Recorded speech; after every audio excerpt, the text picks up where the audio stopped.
Hello everyone, आज के video में मैं आपको student data collection Excel template के बारे में बताऊंगा। जैसा कि आप सब जानते हैं, डिपार्टमेंट ऑफ एजुकेशन ने student database management system launch किया है सभी स्कूल्स के लिए, चाहे वो गवर्नमेंट स्कूल हो या प्राइवेट स्कूल्स। स्टूडेंट्स की information student database management system के सर्वर पर अपलोड होगी। स्टूडेंट्स की इंफॉर्मेशन कलेक्ट करने के लिए डिपार्टमेंट ने एक एक्सेल टेम्पलेट शेयर किया है और इस टेम्पलेट को NIC ने डिज़ाइन किया है। ये टेम्पलेट नॉर्मल एक्सेल शीट की तरह का बिल्कुल भी नहीं है। इस एक्सेल फाइल में वैलिडेशंस लगाए गए हैं। हमें स्टूडेंट्स की डिटेल बहुत ध्यान से इस शीट के अंदर फिल करनी है। याद रखें, आपने ना तो ये टेम्पलेट खुद बनाना है और ना इसमें किसी किस्म की कोई भी चेंज करनी है। अगर आप इसके सेल, रोज या कॉलम के साथ कोई भी चेंज करोगे तो आपकी जो इन्फॉर्मेशन आपने फिल की है वो वैलिडेट नहीं होगी। सिर्फ 2-3 कॉलम्स का डेटा टाइप आपने चेंज करना है। इस वीडियो में मैं आपको कंप्लीट इन्फॉर्मेशन दूंगा कि कैसे आपने इस एक्सेल टेम्पलेट में इन्फॉर्मेशन फिल करनी है। तो सबसे पहले हम शीट को रेडी कर लेते हैं। सो गाइस, हमें सिर्फ UDICE वाली सेल का डेटा टाइप चेंज करना है। अगर हम गिवन जो इसका डेटा टाइप है उसमें अगर हम वैल्यू को इंसर्ट करेंगे तो UDICE का जो लीडिंग जीरो है वो नहीं आएगा। तो जैसे कि जिस भी स्कूल का UDICE है वो 0 से स्टार्ट होता है। तो अगर हम यहाँ पे 0 फिल करेंगे, 0 इसका नहीं आ रहा है। तो हमने क्या करना है, इसका डेटा टाइप चेंज करना है। अभी ये डेटा टाइप इसका जर्नल में है। जर्नल से हमने इसको चेंज करके टेक्स्ट में लाना है। टेक्स्ट में लाने के बाद हम जो भी इसमें वैल्यू इंसर्ट करेंगे वो एज इट इज़ रहेगी। तो अब हम ठीक है, तो अब आप देख सकते हैं स्कूल का UDICE का जो लीडिंग जीरो है यानी कि स्टार्टिंग जीरो है वो भी आ रहा है। सेकंड नंबर पे हमने डेट ऑफ बर्थ वाले कॉलम का डेटा टाइप चेंज करना है। सबसे पहले हमें टॉप पे जाके इस कॉलम पूरे को सिलेक्ट करना है। उसके बाद हमें जाना है इसका डेटा टाइप चेंज करने के लिए। तो डेटा टाइप चेंज करने के लिए जर्नल से हम इसको टेक्स्ट में कर देंगे। उसके बाद हमें आधार नंबर ऑफ स्टूडेंट, इसका भी डेटा टाइप चेंज करना है। तो इसका डेटा टाइप भी हम जर्नल से टेक्स्ट में कर देंगे चेंज। उसके बाद हमें डेट ऑफ एडमिशन को चेंज करना है, उसका भी डेटा टाइप चेंज करना है।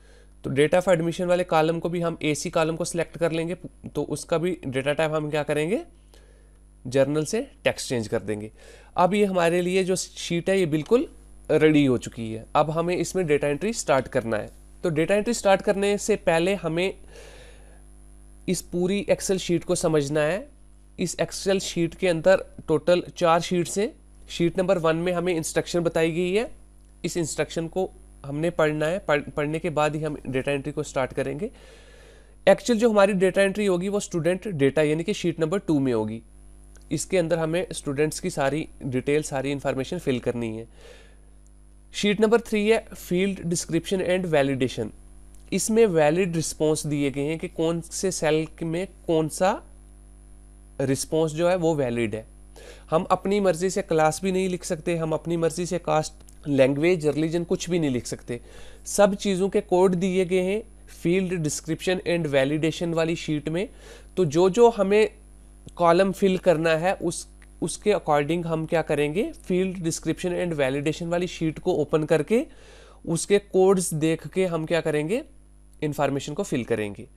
उसके बाद लास्ट शीट जो है मास्टर शीट। तो इस मास्टर शीट के अंदर भी क्या है, कोड दिए गए हैं। जैसे स्कॉलरशिप स्कीम कौन सी है उसका कोड दिया गया है, फैसिलिटी मास्टर उसका कोड दिया गया है। उसके बाद CWSN फैसिलिटी जो है उसका कोड दिया गया है। उसके बाद मदर टंग लैंग्वेज आपकी कौन सी है उसका कोड दिया गया है। इम्पेयरमेंट टाइप, किस बच्चे को कौन सी इम्पेयरमेंट टाइप है उसका कोड दिया गया है। उसके बाद वोकेशनल ट्रेड के कोड्स दिए गए हैं। ठीक है, कौन सा वोकेशनल का ट्रेड है, कौन सा सेक्टर है, ठीक है, जॉब रोल क्या है। तो उसके सारे कोड आपने यहाँ से देख के एक्सेल शीट के अंदर भरने हैं। तो सबसे पहले आपने इन 4 शीट्स को ध्यान से पढ़ना है। उसके बाद आपने डेटा एंट्री स्टार्ट करनी है। तो गाइस, स्कूल का डेटा एंटर कर रहा हूँ। तो सबसे पहले मुझे क्लास लिखनी है, लेकिन क्लास में 9th क्लास के स्टूडेंट्स की डिटेल यहाँ पे एंटर कर रहा हूँ। तो मुझे यहाँ क्लास 9th नहीं लिखनी है बल्कि उसका कोड लिखना है। क्लास का कोड क्या है ये देखने के लिए हमें फील्ड डिस्क्रिप्शन एंड वैलिडेशन वाली फाइल पे जाना पड़ेगा। तो यहाँ पे हम जाके देखते हैं कि कोड क्या है, क्लास के लिए कौन से कोड है। तो कॉलम नंबर 1 के लिए कोड है। अगर हमें प्री प्राइमरी का कोई बच्चा इंसर्ट करना है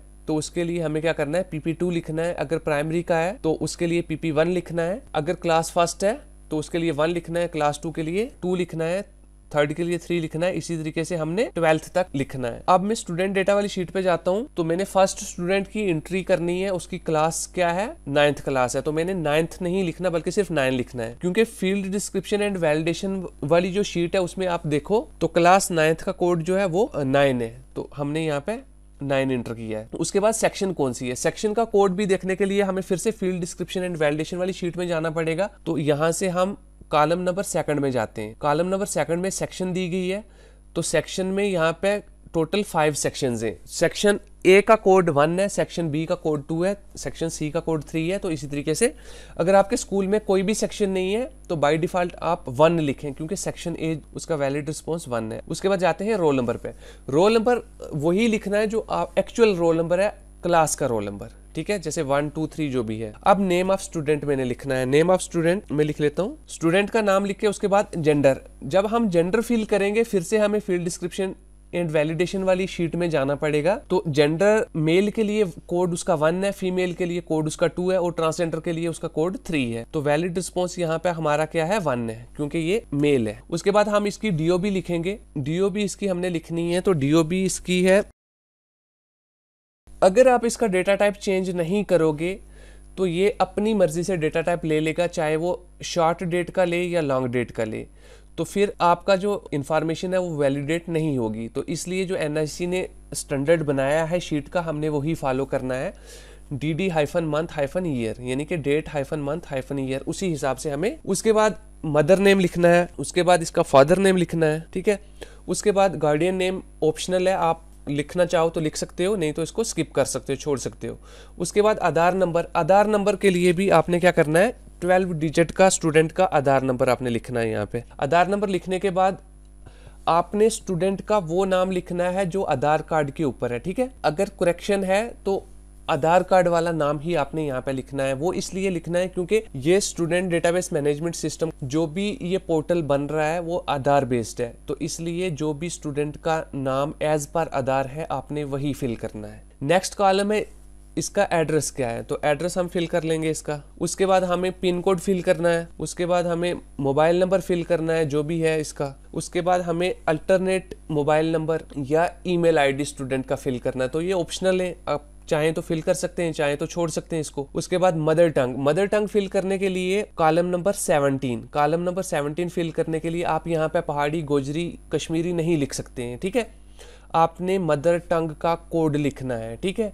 तो कोड कहाँ से आपने देखना है, फिर से आपको जाना है मास्टर शीट पे, ठीक है। मास्टर शीट पे मदर टंग का कोड दिया हुआ है, ठीक है। अगर आपने मान लो मैंने पहाड़ी फिल करना है, ठीक है, तो पहाड़ी का मुझे कोड देखना है पहले। तो गाइज पहाड़ी लैंग्वेज का कोड है 62, तो मदर टंग पहाड़ी का कोड है 62, हमने 62 फिल करना है। उसके बाद सोशल कैटेगरी के लिए फिर से हमें कहाँ जाना है, फील्ड डिस्क्रिप्शन एंड वैलिडेशन वाली शीट में। कौन सा कॉलम नंबर है, कॉलम नंबर 18। तो यहाँ से हम कॉलम नंबर 18 की इंफॉर्मेशन चेक करेंगे। तो आप देख सकते हैं कॉलम नंबर 18 में सोशल कैटेगरी जो है, जर्नल के लिए उसका कोड 1 है, SC के लिए 2 है, ST के लिए 3 है और OBC के लिए 4 है। तो जैसा कि मैंने अभी स्टूडेंट की जो मदर टंग है वो पहाड़ी फिल की है, तो इसकी जो कैटेगरी है वो जर्नल का स्टूडेंट है, तो जर्नल के लिए हमने इसका कोड 1 लिखना है। उसके बाद माइनॉरिटी ग्रुप, यानी कि अगर मुस्लिम है, सिख है, जो भी माइनॉरिटी ग्रुप है इंडिया में, तो अगर वो हमें फिल करना है तो उसका कोड, तो यहाँ से माइनॉरिटी ग्रुप का आप कोड देखो, मुस्लिम के लिए 1 है, क्रिश्चियन के लिए 2 है, सिख के लिए 3 है, बुद्धिस्ट के लिए 4 है।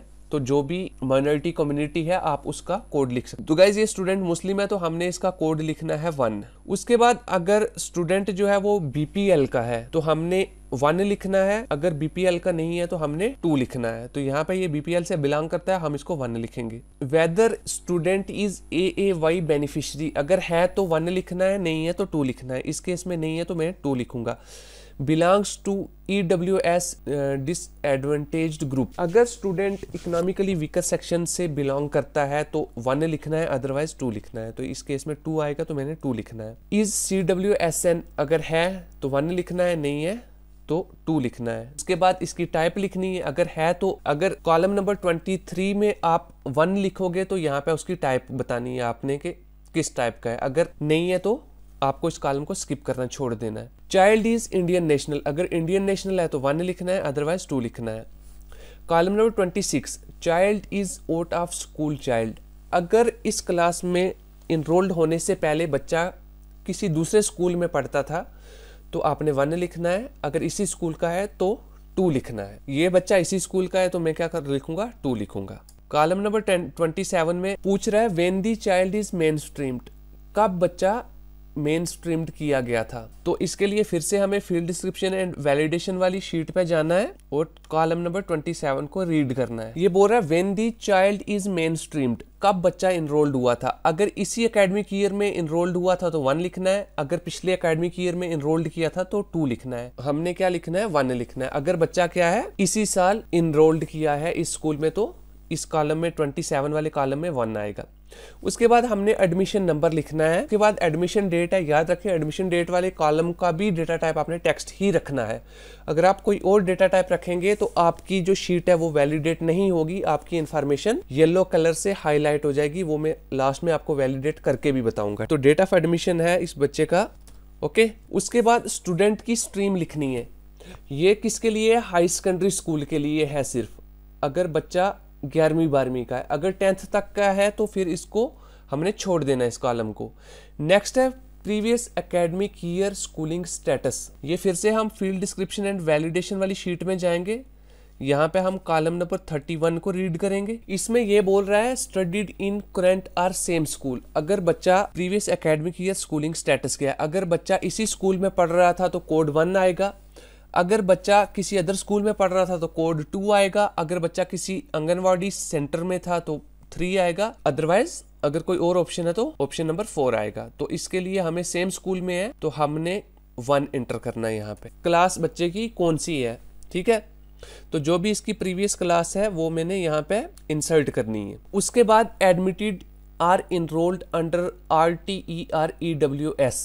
अगर इनरोल्ड हुआ है किसी प्राइवेट स्कूल में या कहीं पे भी तो आपने अकॉर्डिंगली वो चीज फिल करनी है। अगर नहीं है तो इस कॉलम को आप ब्लैंक छोड़ सकते हैं। नेक्स्ट कॉलम में है appeared for exam in previous class. अगर प्रीवियस क्लास के एग्जाम के लिए अपीयर हुआ था तो 1 लिखना है। अगर अपीयर नहीं हुआ था तो आपने 2 लिखना है। फिर भी हम इसकी 34 कॉलम की फील्ड डिस्क्रिप्शन एंड वैलिडेशन वाली शीट में जाके देख लेते हैं। अगर अपील्ड हुआ था तो 1 लिखेंगे, अदरवाइज 2 लिखेंगे। तो हमें ये अपील्ड हुआ था तो हम 1 लिखेंगे। उसके बाद रिजल्ट क्या था, तो रिजल्ट के लिए फिर से हम फील्ड डिस्क्रिप्शन एंड वैलिडेशन वाली शीट पे जाएंगे। रिजल्ट फॉर प्रीवियस एग्जाम, यहाँ पे आप देख सकते हैं। अगर बच्चा प्रमोट हुआ है या पास हुआ है तो कोड 1 आएगा।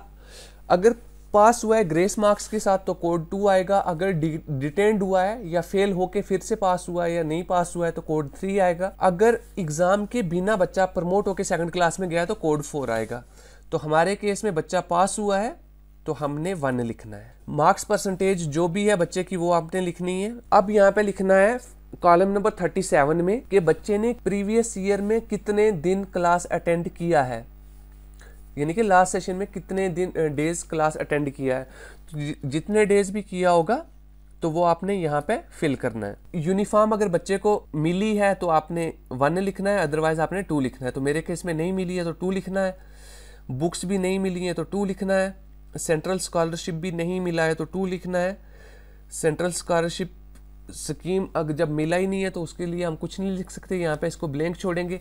अगर मिला होगा तो हमने उस स्कीम का नाम लिखना है जिस स्कीम के तहत ये स्कॉलरशिप मिला है बच्चे को। तो 1 सेकंड के लिए हम इसको कॉलम नंबर 41 की फील्ड डिस्क्रिप्शन देख लेते हैं। तो यहाँ पे आप देख सकते हैं सेंट्रल स्कॉलरशिप्स की लिस्ट है, कौन सा प्री मैट्रिक पोस्ट मैट्रिक जो भी स्कॉलरशिप आपको मिला है तो अकॉर्डिंगली आपने वो फिल करना है। तो इस केस में मिला नहीं है इसलिए हम इसको ब्लैंक छोड़ेंगे। उसके बाद स्टेट स्कॉलरशिप अगर मिला है तो 1 लिखें, नहीं मिला है तो 2 लिखें।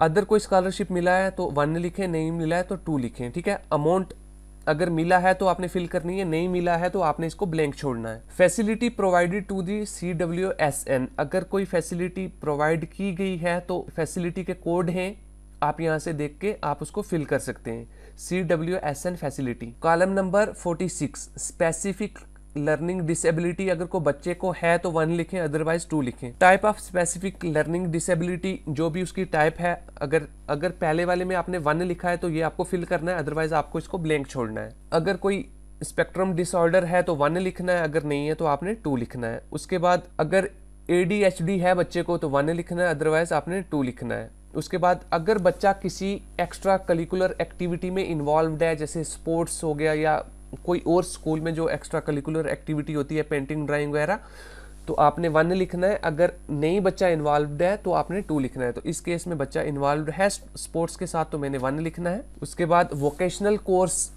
लगे हुए हैं न्यू एजुकेशन पॉलिसी 2020 के तहत हर स्कूल में नहीं, सॉरी, कुछ स्कूल्स में वोकेशनल कोर्सेज लगे हैं। तो न्यू एजुकेशन पॉलिसी 2020 के तहत तो अब 6 से ऑनवर्ड हर स्कूल के लिए कंपलसरी है।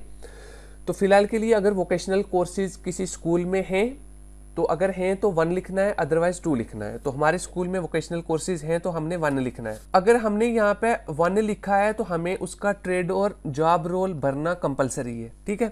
देखो, अगर 1 है तो ट्रेड सेक्टर आईडी क्या है, तो हमने फिर से मास्टर शीट में जाना है। मास्टर शीट में यहाँ पे हमें सेक्टर के नाम भी दिए गए हैं और सेक्टर आईडी और जॉब रोल भी दिए गए हैं। तो सबसे पहले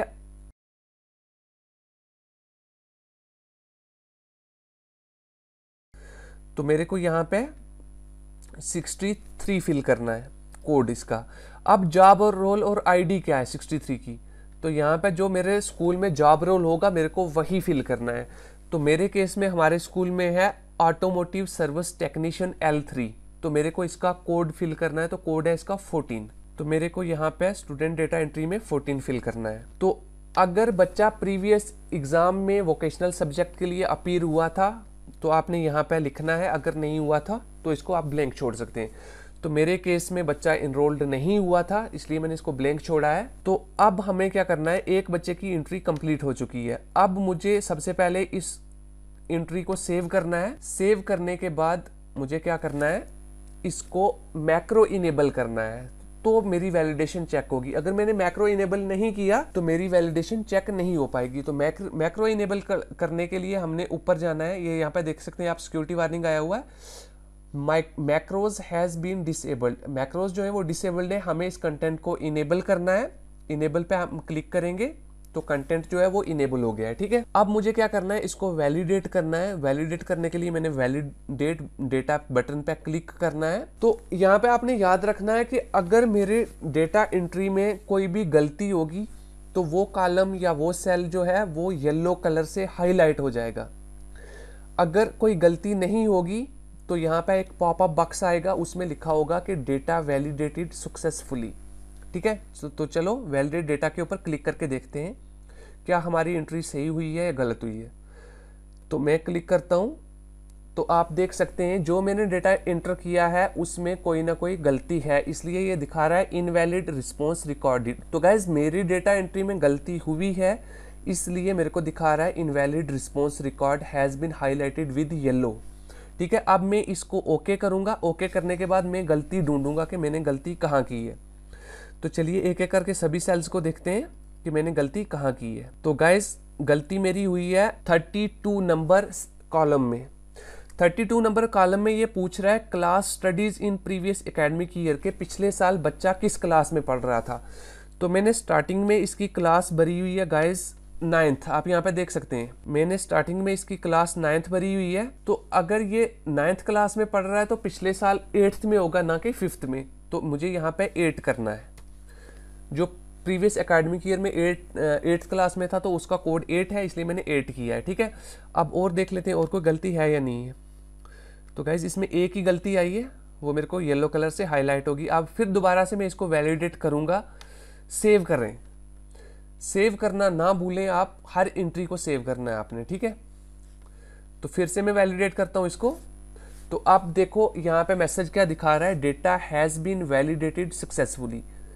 तो हमारा डेटा जो है वो सक्सेसफुली वैलिडेट हो चुका है। तो ये अब एक करेक्ट एंट्री है, ठीक है। इसी तरीके से आप सारी एंट्रीज करते जाएं और हर एंट्री को चेक करें, क्योंकि अगर आप एक बार पूरी एंट्री कर देंगे उसके बाद आप वैलिडेट करेंगे तो वो आपको समझ में नहीं आएगा कि कौन कौन सी गलती है। एक एक गलती अगर आ रही है तो साथ में उसको सॉल्व करते जाए। हर एंट्री के बाद सेव करके डेटा को वैलिडेट करें ताकि लास्ट में आपको परेशानी ना हो, ठीक है। तो गाइज ये मैंने आपको सिखाया है कि कैसे शीट को रेडी करना है, कैसे आपने डेटा एंट्री करनी है और कैसे उसको वैलिडेट करना है, कैसे मैक्रो को इनेबल करना है। इस शीट में ये मैंने सारी चीज़ें आपको सिखाई हैं। आई होप कि आपको अच्छे से समझ आ गया होगा। तो गाइज आज के लिए बस इतना ही। नेक्स्ट वीडियो में मैं आपको बताऊंगा कि इस जो आपने ये डेटा कलेक्ट किया है इसको आपने सर्वर के ऊपर कैसे अपलोड करना है।